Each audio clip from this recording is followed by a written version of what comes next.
No, I haven't. I set a target for myself right before the beginning of the season. I don't think I have achieved that target so far. I mean, people will say that we are new entrants and we've done well. I mean, I applaud my boys for a yeoman's job, but I think that personally, I haven't really gotten my target yet. At the end of the first round, my target was to at least lie between fourth to sixth, but unfortunately, we are 11th. So, in terms of the positioning on the league, I will not say that I've met my own expectations. Um, I'm very expectant when it comes to my own goals, and I work very, very hard at them. Well, fortunately, unfortunately, in football, you don't work alone. You also have players that you work with. You have a technical team. You have, other people that, work around it. So, as a technical team, I did say that we haven't really achieved our goal, but the vision is still on wheels. Physically, Sulemana is not really fit.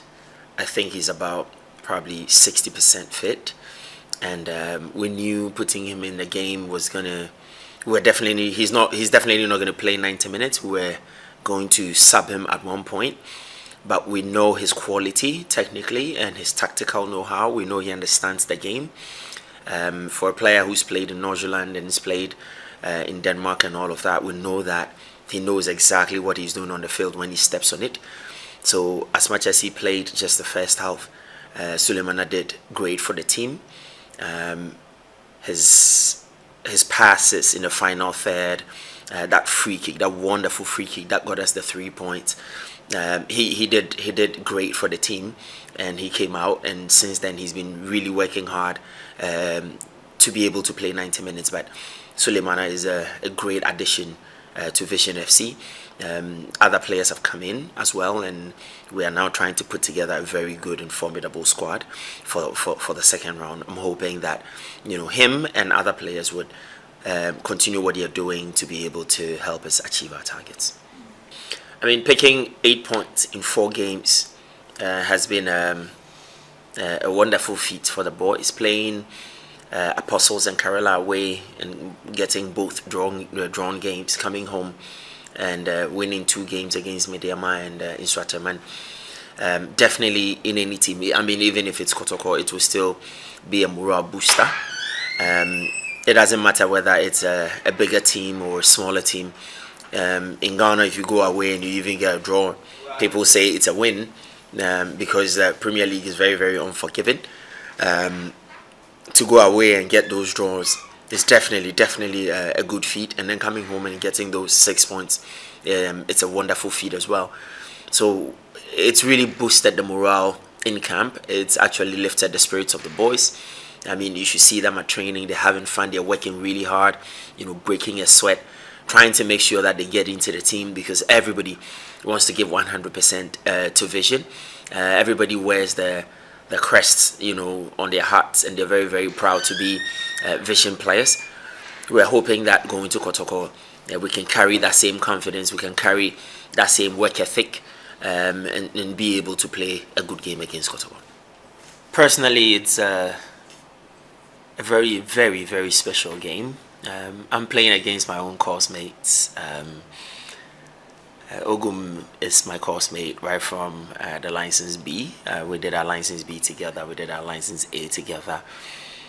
We did our UEFA assists courses together, and then the FIFA coach educators course as well. So he's somebody that I know very well, and we always share a laugh. So I'm actually playing against a friend. Of course, his assistant as well. He's also our course mate as well. So I mean, I'm playing against practically my friends, but of course, football will pitch us as competitors, and we are both fighting for different cause. I'm fighting for Vision; they're fighting for Kotoko. Apart from that, Kotoko itself, as a team, as a club, is the biggest, one of the biggest, if not the biggest, here in Ghana. So, to play against Kotoko or coach against Kotoko, be on the bench against Kotoko, this is very, very special for me. For me to be able to put or train boys and put them on the field and pitch them against Kotoko. It's a wonderful feat in its own. So we're going to do everything possible to try to get the 3 points. For me, somebody would say, yeah, it's vision. So if you get drawn against Kotoko, it's great. But like I said, I'm the type that I'm always pushing the limits. I'm pushing myself. I want the 3 points. It's an away game, but I want the 3 points. They know how I play. I know how they play. So, of course, it's going to be a very highly tactical game. And I did say may the best team win. But, of course, for me, may Vision win. I think Kotoko, on their own, as big as they are, and we being a very new entrant, this is our debut season. Of course, Kotoko definitely underrated us. And everybody that hears Kotoko Vision is definitely going to say, oh, Kotoko is going to win. So for me, I think the team that is complacent is going to lose this game. I mean, Vision, we have nothing to lose. It's Kotoko. If you lose against Kotoko, everybody will say, oh, okay, it's okay. You just lost against Kotoko. But if Kotoko loses against Vision, it's a huge news. So, of course, we are underdogs. We are coming in with what we know, what we have, with every ammunition that we've got to try to take 3 points. If Kotoko underrates Vision, they do that at their own peril. But of course, Vision, we're prepared, we are ready for this. Playing at the Bawaya Sports Stadium as well. That is also another great thing for me and my boys. I think that being there, the fans being around and playing against Kotoko, it's a huge motivation. I hope that Kotoko also finds something to motivate them, because for us, playing against them is already a motivation. Any team that is complacent is going to lose this game. In terms of technique and tactics, I think that Vision can be at par with Kotoko. We've got very, very good technical players that understand tactics, that understand instructions and plays exactly to them. They understand what high presses, they understand what medium presses, they understand if we have to press low, the organization when we are pressing, when we win the ball, they understand the transitions, both defending transition and attacking transitions. My players understand it perfectly well. So I did say that, for this particular game, I don't think Kotoko can underrate us. If they do that at their own peril. I mean, we know Kotoko plays with a 4-2-3-1. We know how they build up with a 2-4. We know what they do with their attacking midfielder. We know what they do with their front three. They've got a very good right back that likes to overlap and hug the line, hug the touch line, and run it. Because of that, they always allow their right winger to drop closer to Kwampoku, to create a little bit more problems centrally. They like to do decoy runs. We've had a very good study of them, and we've worked so hard to be able to curb them when they have the ball, and we've also worked on when we have the ball. They're very, very quick winning the second balls, so of course we've also done a lot in terms of winning the first balls and second balls. When we have the ball, especially when we are building up, because we also know how they press, we've also worked against their press and how to get around them and all that. So I did say that we've done quite a yeoman's job. Today, for example, was really, really good. We pitch their system against our system, and we pitch the way they play against the way we play. We did a high press, we did a medium press, we did a low block as well. So we are working on different things to make sure that we are able to give them a very good game. Annor Walker is a very experienced coach here in Ghana. He's done a lot with most of the teams. He's played against almost all the teams here in Ghana. He's chalked a lot of successes, and I have very, very high, or I rate him very highly. I respect him a lot as a man and as a coach. I think I've also done one course with him, so Annor Walker again is also my course mate. But because of the experiences he's had with the Ghana Premier League, he's somebody that brings loads of experience as my technical director. He's always advising me, telling me what to do and how to do it, teaching me on the field, off the field. So he's somebody that I respect a lot since he came. I share my programs with him. We discuss training programs. We work on them together. Sometimes I'm able to even, take a little rest for him to run the show, which is really, really good for me. Whatever programs I bring in, After that, I seek his advice. We talk on it, where the weaknesses are, where the strengths are, what to do to be able to build on it, and all of that. So for me, I'm very, very happy that he's part of Vision. I have a very, very good and cordial relation with him, and him being there is really, really helping the cause. He's a very good addition to the technical team, actually. The boys actually like him. You know, he comes in with loads of experience, so he's somebody that we listen to as a technical team, and the boys also listen to him as well. So he's brought a little bit more structure into the technical team,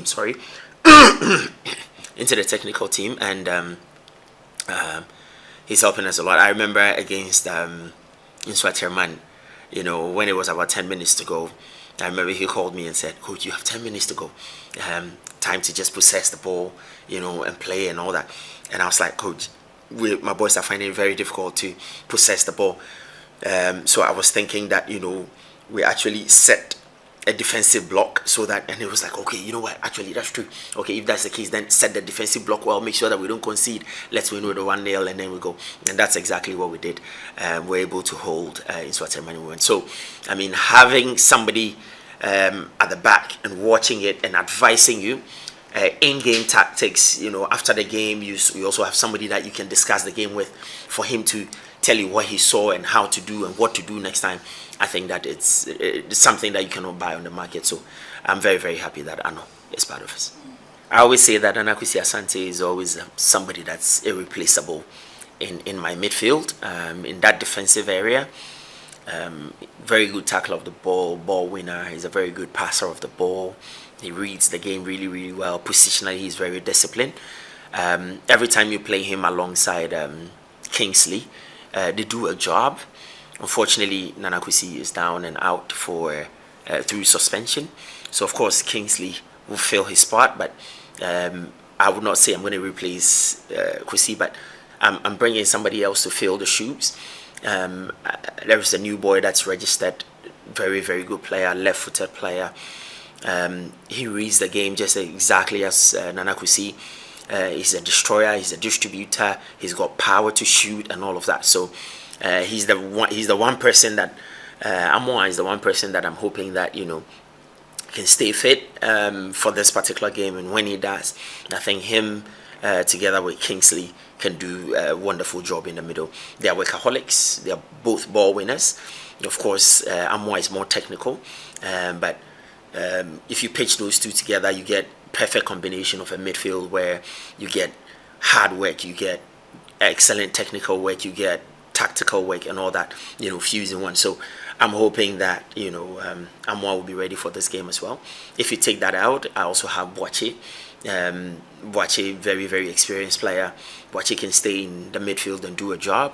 Of course, he's not fully fit because he was down with sickness. Now coming back, I'm hoping that Boache would also be very, very fit for this game. And once he does, of course, then I've got a perfect midfield. If you take that out, we've got very good attacking midfielders. So, I mean, if you fuse these defensive players with these attacking players, and then you have very good wingers, and then the striker, I'm thinking that we can do very good damage to Kotoko as well. I did say that they've done a yeoman's job for us in the last 4 games. They've been with us. They've been the 12th player every time on the field. Especially the game against Nswaterman, we got them cheering the boys when the going got tough. You know, they were the tough that got us going. So I did say thank you very much for what they do. The Ewo fans, the Ewo family, expect nothing but our 100% effort. Whatever that comes out of this game, we are going to promise you that you guys are always going to hold your head up high. We're going to perform to the point where you guys are going to be very proud of us. So don't stop praying for us. Don't stop being there for us. Don't stop being the 12th player on the field for us. Travel from Accra, come to Kumasi, come and fill a section of the stadium, and let's see what Ewo can bring back to Accra. But we promise them that we'll give them a very good game.